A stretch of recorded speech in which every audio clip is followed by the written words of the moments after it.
Here's check on stories we're following for you today on Whdd Radio.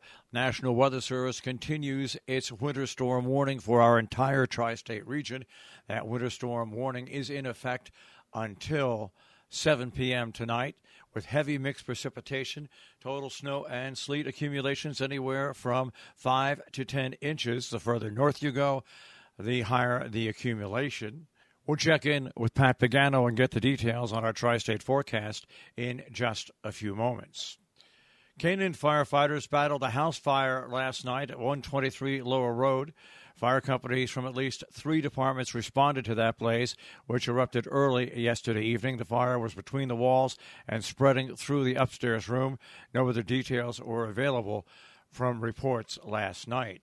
As a result of a shift to alternative approaches to controlling the spread of COVID-19 in Connecticut, the State Department of Education has partnered with the Connecticut Department of Public Health to create a set of guidelines that will help schools safely manage school environments. The guidelines will become effective in Region 1 on Tuesday, March 1st.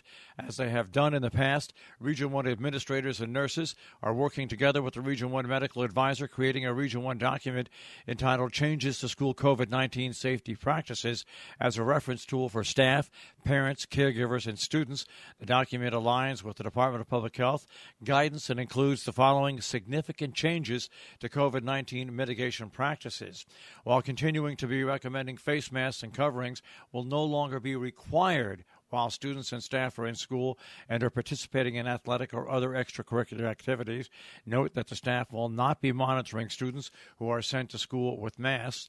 Students and parents and caregivers will be responsible for their own choices. It's expected that masked and unmasked individuals will treat each other with respect. Individual case investigation and contact tracing will be discontinued as the focus will be on virus management, shifting to clusters of cases and less on individual investigation of positive cases. Social distancing will not be required. However, where possible, all Region 1 schools will continue to maintain their classrooms and public spaces such that students are at a minimum of 3 feet from one another. Safety protocols that will continue to be implemented are as follows.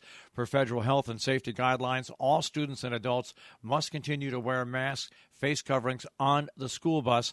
That requirement is expected to be rescinded by March 18th. Staff and families must continue to inform school nurses if they become positive with COVID-19. The superintendent must continue to report all positive cases to the Connecticut Department of Public Health, and the central office staff will continue to update Region 1 websites daily as new cases are reported in each school. All staff and families should not come to school if they're sick and should continue to follow the updated Region 1 health and safety protocols for isolation and quarantine. Students or staff who develop symptoms that are similar to those associated with COVID-19 during the school day will be sent home. In New York, they're opening a pathway for existing hemp farmers to grow cannabis this spring in a move towards bolstering marijuana supplies and equity. On Tuesday, the governor signed a legislation to create new conditional cannabis processing and cultivation licenses, which will allow groups to grow marijuana or help prepare cannabis products until June 2023. After that, they can apply for a permanent license, such as those for distribution or processing.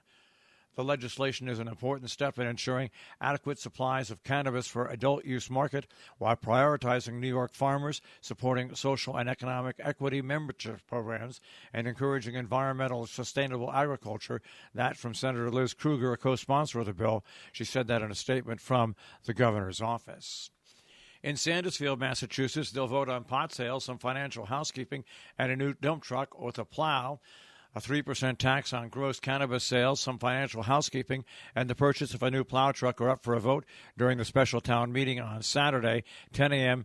at Town Hall, 3 Silverbrook Road. Other articles on the warrant seek to tap into nearly $200,000 in unspent school money that was returned to the town. Users would include some municipal salaries, tuition, and transportation for a student to vocational school, and $80,000 for a small dump truck with a plow to replace the one that has reached the end of its useful life.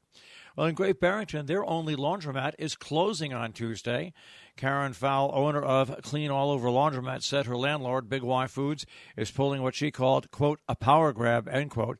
She said she's learned that Big Y's intentions are to open a laundromat in the space she has rented for the past 13 or 14 years in the shopping plaza on South Main Street across from the former fairgrounds. Taking a look at some local stories.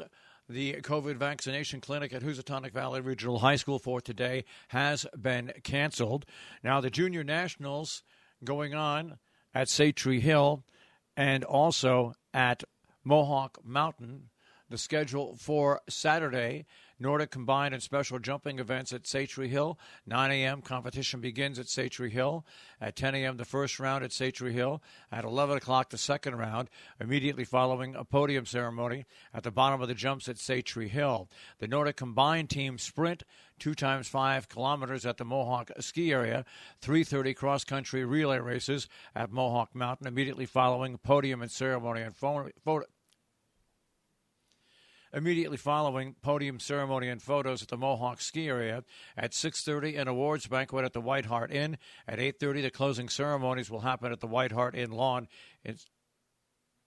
At 8:30 on Saturday in the evening, the closing ceremonies on the lawn of the White Hart Inn.